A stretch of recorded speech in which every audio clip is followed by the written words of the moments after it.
Olá! Hoje a nossa conversa vai fundo no capítulo 2 da carta aos Colossenses.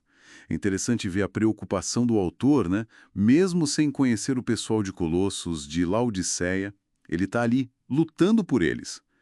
O objetivo é claro: corações encorajados, unidos em amor, para entenderem bem o mistério de Deus, que é Cristo. E ele diz que em Cristo estão ah, escondidos todos os tesouros da sabedoria e do conhecimento. Forte isso. E já começa com um alerta, né? Para tomar cuidado com argumentos que parecem bons, bem elaborados, mas que enganam.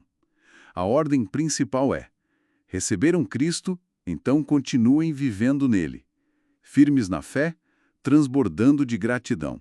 Mas tem um aviso que me chama muito a atenção.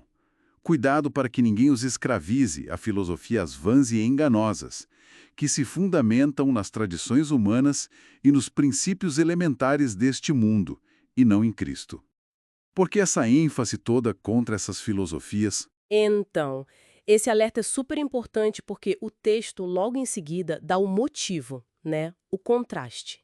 Ele afirma porque em Cristo habita corporalmente toda a plenitude da divindade. Quer dizer, não falta nada nele.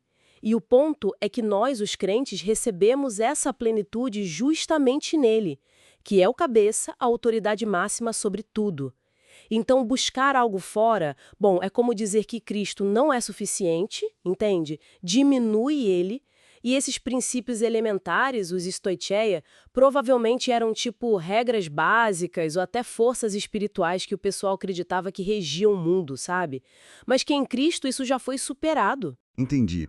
Não precisa de complemento. Da circuncisão feita por Cristo. Não a circuncisão física, claro, mas uma espiritual.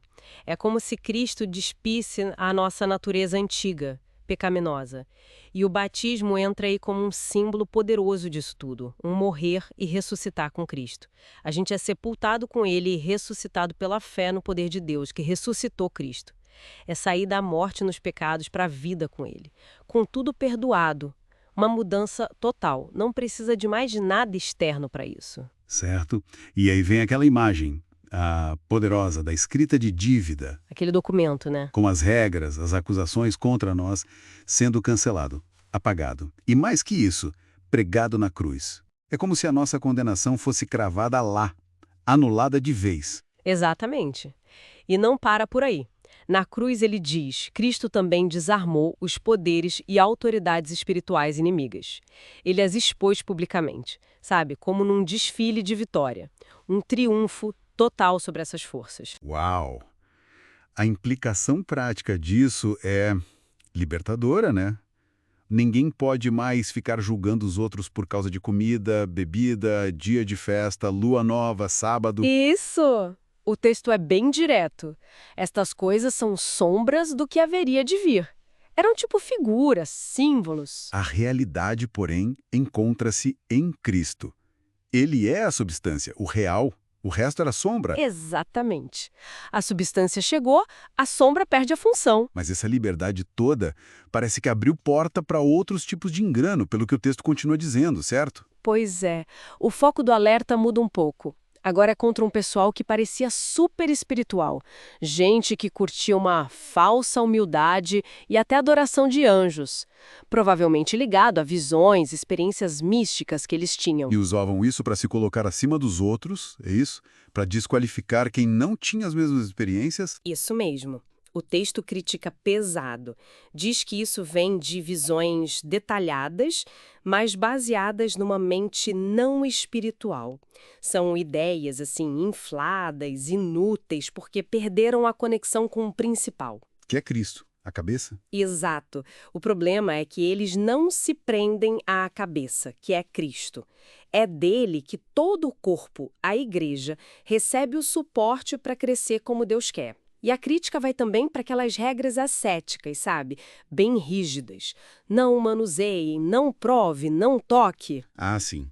Aquelas proibições que parecem muito piedosas. Parecem, né?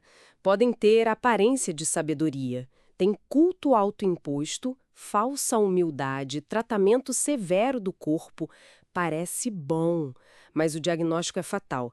São baseadas em mandamentos e ensinos humanos. E o pior, não tem valor algum para refrear os impulsos da carne.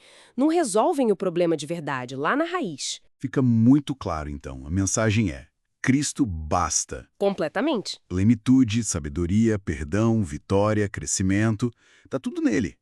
Qualquer coisa que desvie o foco dele, seja filosofia, regra religiosa, prática cética, é visto como um perigoso, um passo para trás para a escravidão de novo. Perfeito. É a suficiência absoluta de Cristo. E isso, né, deixa a gente com uma questão para pensar muito atual. Se Cristo é a realidade e muitas regras externas são só sombras, ou pior, armadilhas de falsa humildade, como é que a gente discerne hoje, na prática espiritual, o que é disciplina genuína que realmente nos liga mais à cabeça, que promove crescimento vindo dele, e o que é só culto autoimposto, regra humana com cara de piedade, mas que no fundo, como o texto diz, não tem poder para transformar de verdade, poder que só a conexão com Cristo oferece. Fica aí a reflexão.